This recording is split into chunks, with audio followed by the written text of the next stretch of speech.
Hello student, नमस्ते।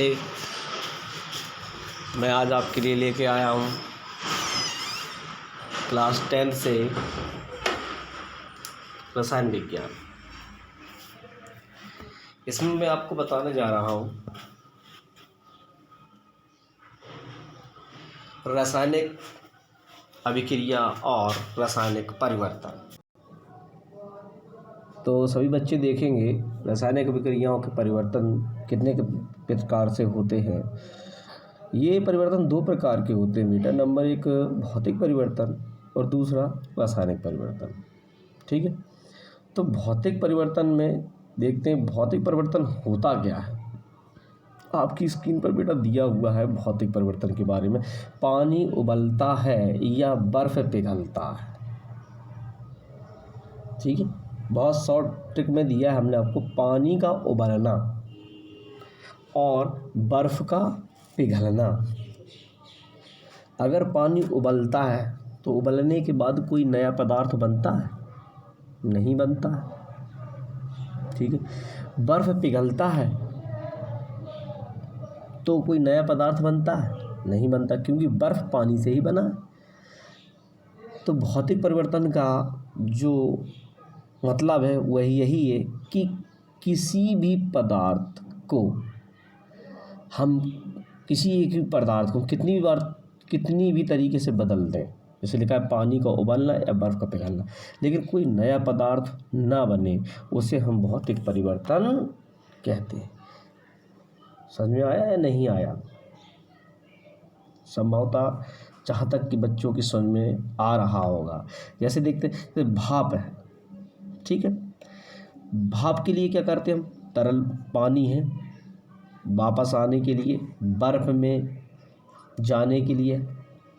ठीक है, पानी जो होता है वो तरल होता है, लेकिन उसे बर्फ़ में जाने के लिए क्या ठंडा करेंगे, आसान तरीके से पहुंच जाता है, बर्फ़ बन जाता है। फिर बर्फ़ को अगर हम पिघला देते हैं तो वो तरल अवस्था में आ जाता है।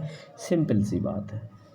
ठीक है, तो इसमें लिखा है आपका जब पानी उबलता है या बर्फ़ पिघलता है तो भौतिक परिवर्तन होता है। जब पानी उबलता है या बर्फ़ पिघलता है भौतिक परिवर्तन होता है, एवं कोई नया पदार्थ हमें प्राप्त ना हो, उसे हम भौतिक परिवर्तन कहते हैं। फिर उसके बाद बेटा नीचे दिया है रासायनिक परिवर्तन। देखिए रासायनिक परिवर्तन में क्या है, जब किसी पदार्थ को कमरे के ताप पर, आपकी स्क्रीन पर दिया हुआ है, जब किसी पदार्थ को कमरे के ताप पर, ठीक है, गर्म किया जाता है तो उसकी प्रकृति, गुण और रूप बदल जाता है एवं नया पदार्थ बन जाता है। ठीक है, इसे हम क्या कहते हैं? रासायनिक परिवर्तन कहते हैं।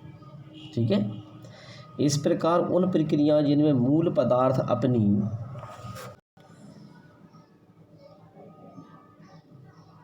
देखिए इस प्रकार ये मूल पदार्थ अपनी,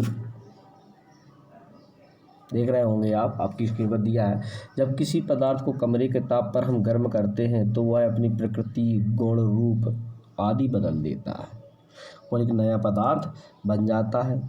कमरे के ताप पर मान लीजिए, कैसे उदाहरण में हम आपको देते हैं। फॉर एग्जांपल में देखिए, जैसे मान लीजिए भोजन का पकाया जाना। क्या है? भोजन का पकाया जाना। ये क्या होगा?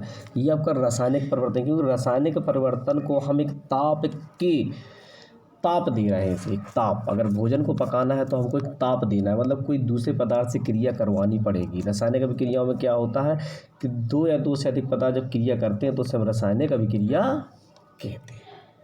ठीक है, लेकिन होती कब है? कमरे के ताप पर किया जाता है। कमरे का ताप पर कितना होता है आप लोग जानते ही हैं। ठीक है, अच्छा, इसके बाद आता है आपका हमारे शरीर में भोजन का पाचन। ये भी एक रासायनिक प्रवृत्ति, क्योंकि हमारे शरीर में जो HCl पाया जाता है, हाइड्रोक्लोरिक अम्ल। ठीक है, जो हमारे भोजन को पचाता है, HCl। तो क्या है, हमारा भोजन किससे क्रिया करता है? हमारा भोजन कितना क्रिया कर लेता है? HCl से। देखिए किसी अदर पदार्थ से क्रिया करता है तो क्या बनाता है, पाचन करता है। क्या है, पाचन करता है। ठीक है, इसमें एक नया पदार्थ बन जाता, पच जाता है। भोजन प्लस आपका HCl दोनों अगर मिलेंगे तो क्या बन जाएगा, पाचन की क्रिया आपकी प्रारंभ हो जाती है। चलिए फिर आगे की ओर हम चलते हैं। अभिकारक या उत्पाद। ये अभिकारक या उत्पाद क्या होते हैं, इनको हम बहुत अच्छी तरीके से देखते हैं और समझते हैं। अभिकारक क्या होते हैं, एक रासायनिक अभिक्रिया में प्रारंभिक पदार्थ जो अभिक्रिया में रासायनिक परिवर्तन से गुजरते हैं उन्हें अभिकारक कहते हैं। ठीक है, क्या हो, एक रासायनिक अभिक्रिया में, देखिए एक कोई भी रासायनिक अभिक्रिया है आपकी, मान लीजिए ये आपकी एक रासायनिक अभिक्रिया है। ठीक है, इस रासायनिक अभिक्रिया में प्रारंभिक में जो पदार्थ, ये दो पदार्थ, प्रारंभिक में जो पदार्थ रासायनिक अभिक्रिया में भाग लेते हैं उन्हें हम अभिकारक कहते हैं। और इनसे बनने वाले पदार्थ को हम क्या कहते हैं, उत्पाद कहते हैं। ठीक है, क्या कहते हैं, उत्पाद कहते हैं। अभिकारक समझ में आया होगा बच्चों को। जहाँ तक अभिकारक क्या होता है, अभिकारक में मैंने कहा था कि प्रारंभिक रासायनिक अभिक्रिया में या रासायनिक अभिक्रिया के प्रारंभ में, तो ये रासायनिक अभिक्रिया है पूरी, इसके प्रारंभ में हमने क्या किया, जो दो पदार्थ ये लिए हैं इन दोनों को हम क्या कहेंगे, अभिकारक बोलते हैं। और इनसे जो पदार्थ हमारा नया बनता है उसे हम क्या कहते हैं, उत्पाद कहते हैं। ठीक है, तो हमने क्या क्या लिया, हमने लिया है Mg, क्या लिया है हमने, Mg+O। ठीक है, एरो MgO, मैग्नीशियम ऑक्साइड। क्या बन गया, यहाँ हमने मैग्नीशियम और ऑक्सीजन लिया था, दोनों को मिला के मैग्नीशियम ऑक्साइड बन गया।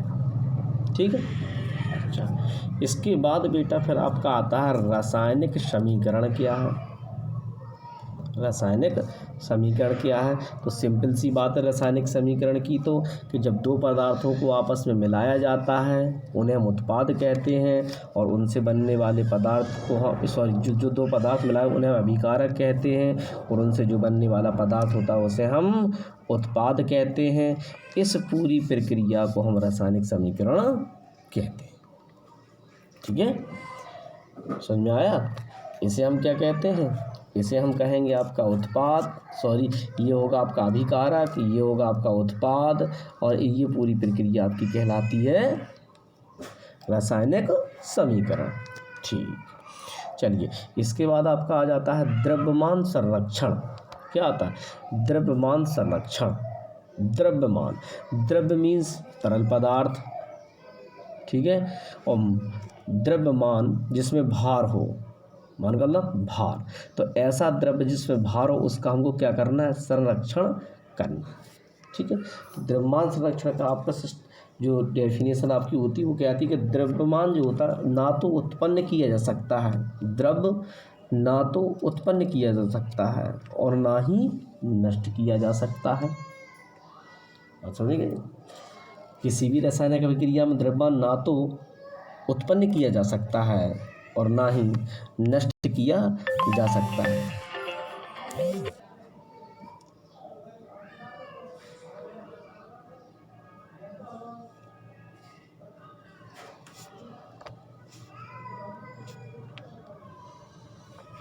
द्रव्यमान संरक्षण का आप लोग जान रहे होंगे।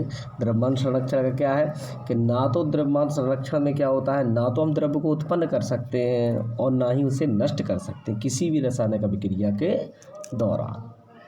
ठीक है, ये आपका ठीक है। चलिए उसके बाद आपका चलता है संयोजन। क्या है संयोजन, संयोजन में क्या होता है बेटा, संयोजन में देखेंगे संयोजन, संयोग मीन्स संयोग और जन मीन्स व्यक्तियों का। ठीक है, जैसा कि आपकी स्क्रीन पर देखिए दिखाई दे रहा होगा आपको, संयोग मीन्स जन और मिल क्या होता संयोग मीन्स मिलना और जन मीन्स लोग। जहाँ पर काफ़ी लोगों का मिलना हो उसे हम संयोजन कहते हैं या समूह कहते हैं। ठीक है, तो संयोजन क्या आपकी डेफिनेशन होती है दो या दो से अधिक, ये दो दिए हैं, एक और एक दो, इनसे भी अधिक, तो दो या दो से अधिक पदार्थों को मिलाने पर एक नया पदार्थ उत्पन्न होता है। इसे हम संयोजन अभिक्रिया कहते हैं। क्या कहते हैं? इसे हम संयोजन अभिक्रिया कहते हैं। देखिए आपने इसमें कार्बन लिया, ऑक्सीजन लिया, दो पदार्थ लिया, दो से अधिक भी पदार्थ ले सकते हैं। तो हमें एक नया पदार्थ क्या प्राप्त हुआ है? Carbon dioxide.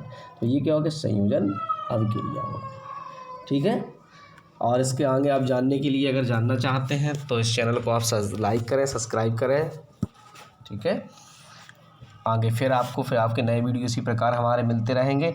आप चैनल को सब्सक्राइब करते रहें और लाइक करते रहें। कल फिर आपको मिलेंगे इसी समय पे। जब तक के लिए नमस्कार।